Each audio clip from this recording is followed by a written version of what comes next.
this is Mike Kilgore coming to you today from 3i Supply right here in West Tampa, Florida. And I've had multiple people that have been contacting me and asking me, how do we mix together Ure Seal? How do we put it together? How does it get mixed? How does it get applied?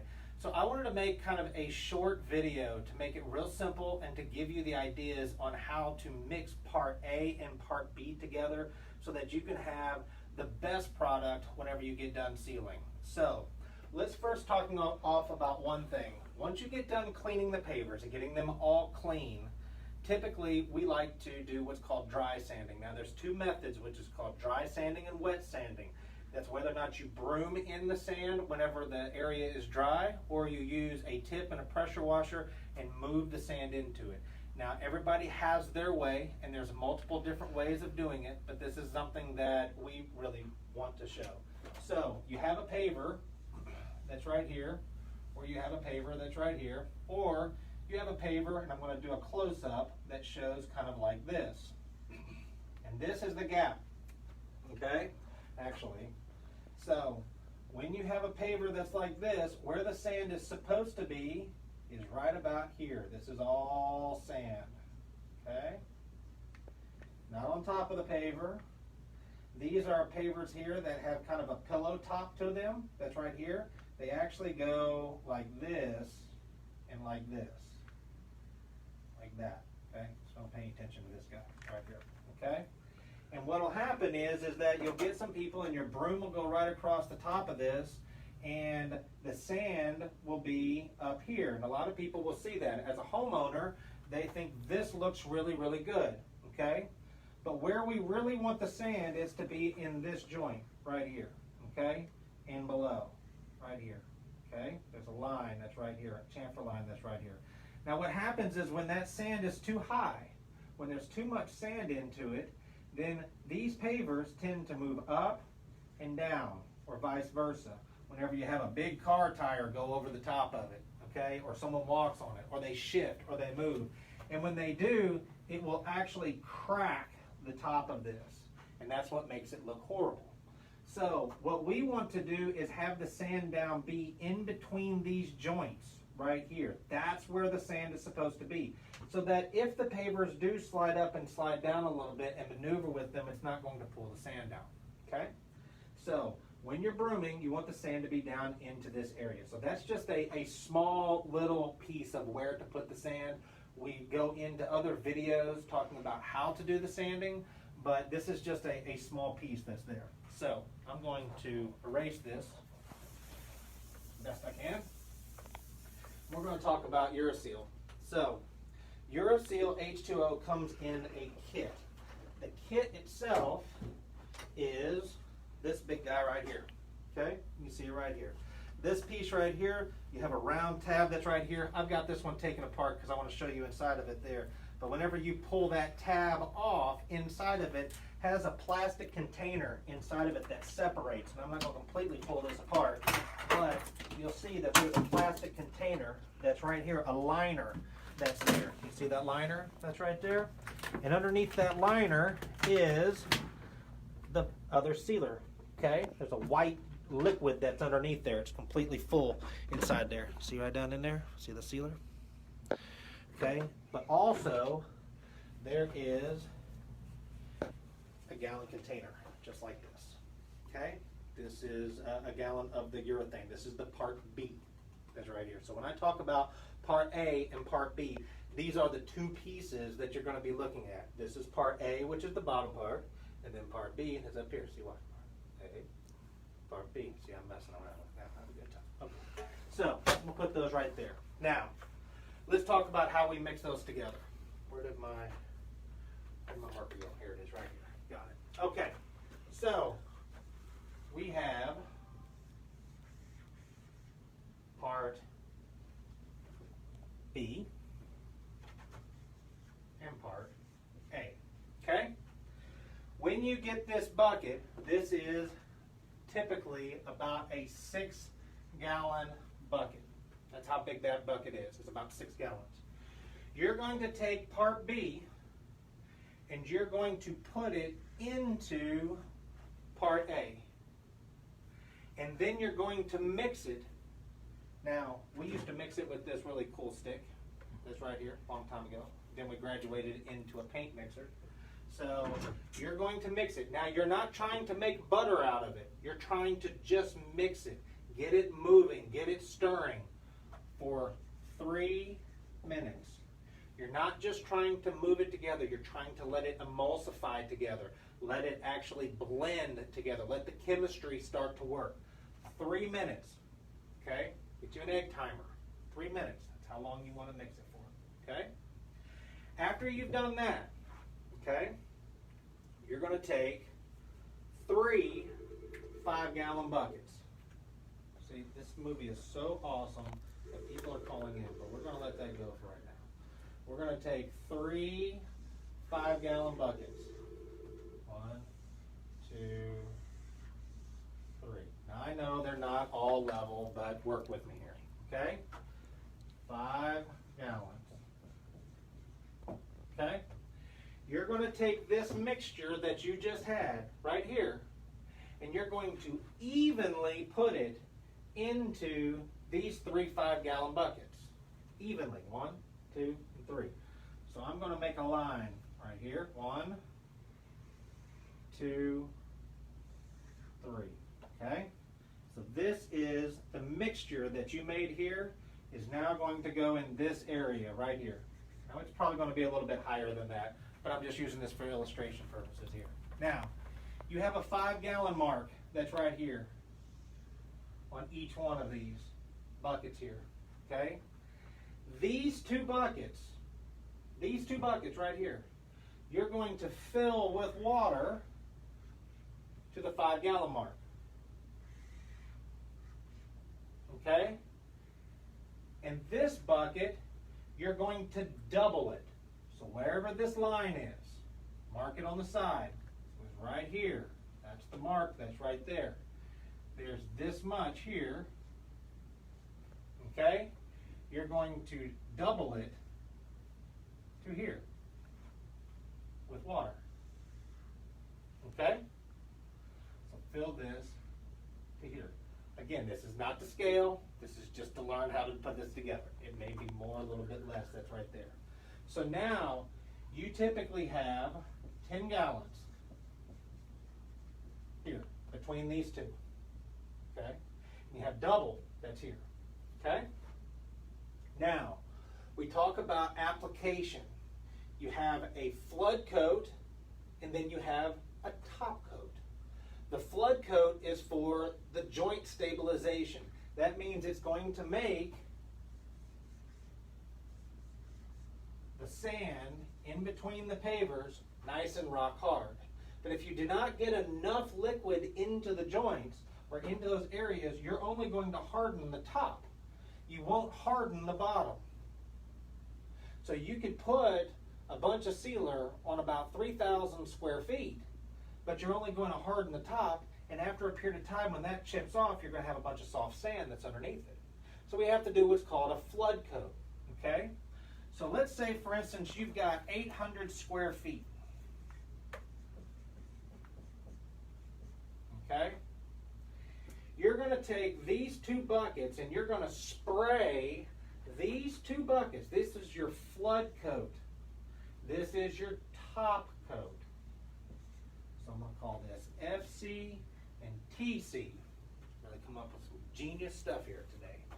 Flood coat and top coat, okay? This is 10 gallons, and this is your top coat. So you're going to take that 10 gallons and you're going to flood it onto those pavers so that it gets into the joints, to where the joints are full of sealer that's there. If you have leftover sealer, and it's a ton of it that's on top of it, you can use a blower to blow it out, like a leaf blower, and blow it out a little bit. But if you are spraying it on and it gets under the joints, we also use what's just called a foam squeegee. Now, I'm going to grab one real quick. Don't go anywhere.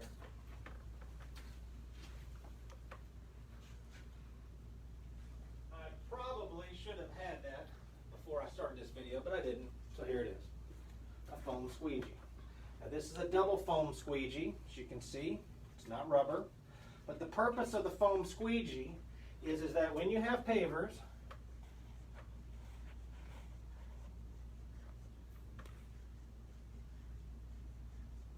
I know, I'm a fantastic. This is definitely, I don't have the Bob Ross in me right now, but I'm gonna put a little tree here. Look at the nice world, little happy flowers, and you can beat the hell out of it. That's what Bob Ross used to say, right? So, in here you have all the joints in it. Now I know these are big and everything else, but for demonstration purposes, what you don't want to do is use your squeegee and go this way. You don't want to go this way, or you don't want to go that way, because what happens is it goes and it drops into the joint and comes out, drops in the joint, comes out, drops in the joint and comes out, okay? You want to go this way because it does the same thing, right? We want to go this way, diagonal. All we're trying to do is take the excess sealer that's on the top of the pavers and move it into the joint that's right there, so that it fills into that joint that's there with sealer, okay? So we're just moving across. Now we're not pressing down on it, just move it across it. Bring the excess. So when you're doing your pavers, spray as much as you can that you can reach, have a nice long pole that's on it, and bring that into the joint, okay? So now, we've used the first two buckets to do 800 square feet. Now, how do we determine if it does 800 square feet, 1,000 feet, or 1,000,000 feet, or 10 feet? It depends on how quick, and that comes down to experience. And that's why when it comes down to paver sealers and doing it yourself is knowing the difference between how much to use. And that comes with time and that comes with experience. But we use a porosity test. So basically, after 15 minutes, what you have on here should be pretty close to being to disappearing. You shouldn't have too much white within a 15-minute period of time.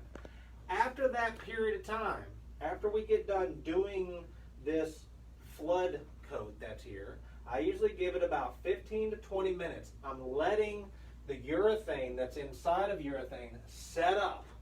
I'm letting it set up onto and get kind of, you'll start to see a little bit of a sheen that's happening there.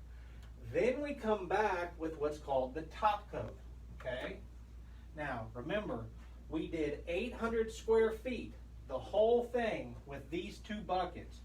We're going to do the exact same distance with just what we have left here. Remember, it's a top coat. This is what makes everything look beautiful. This is what really gives it that deep, dark enhancement. This is what gives it the shine. This is what gives it the sheen. This is what gets the people to look at it and go, wow, you just had your pavers done. This looks phenomenal, okay?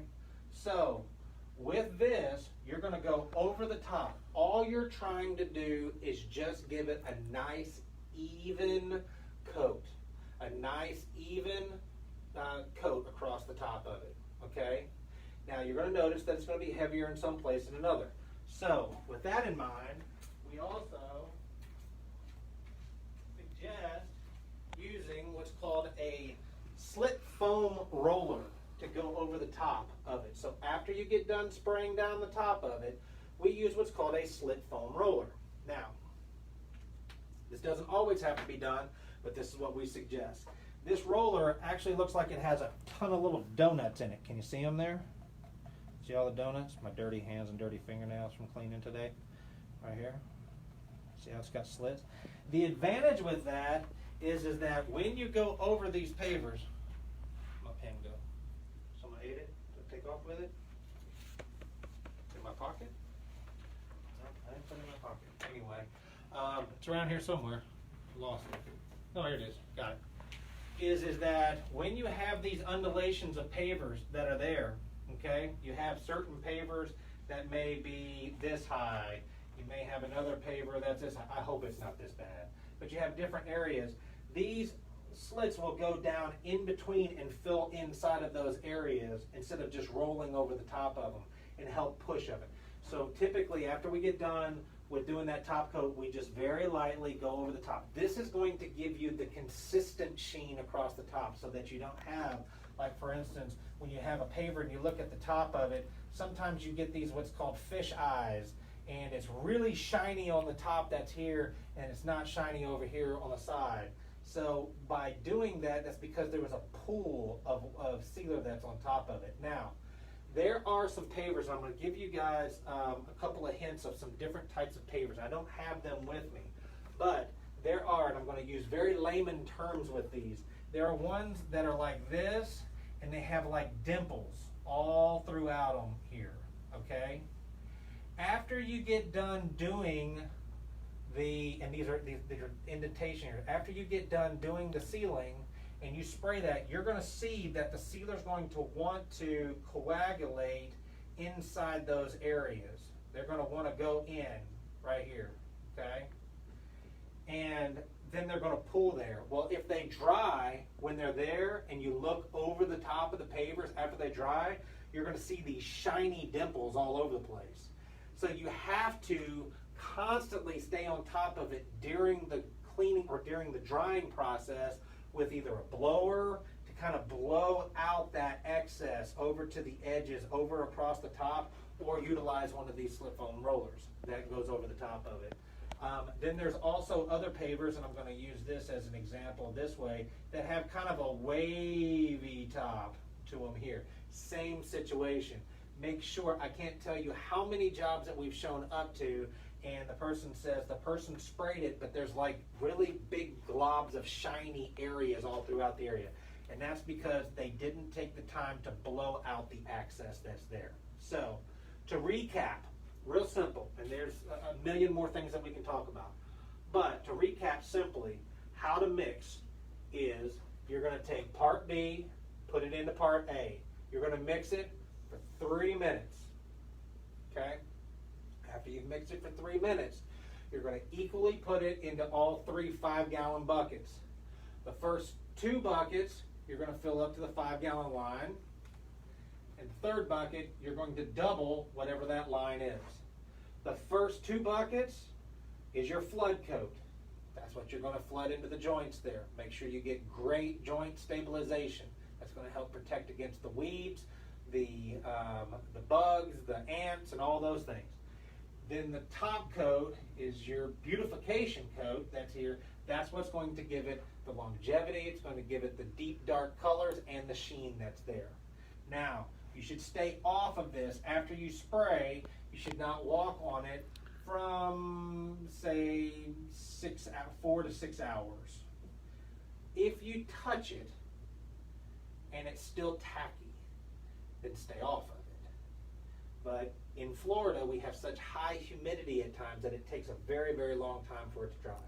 We typically do not want you to drive on it for 24 to 48 hours. If you're on a pool deck, you shouldn't be driving on it anyway. But if you are, you're in the wrong place for that one. So, anyway, hope this helps to you. If you have any questions, give us a call, 727-388-4969, or visit us at 3isupply.net. I hope this has been helpful. If it has been helpful, hit like, and we appreciate it. 3i Supply, we're always your second opinion, so give us a call. 727-388-4969. Visit us on the web, 3isupply.net. Thank you.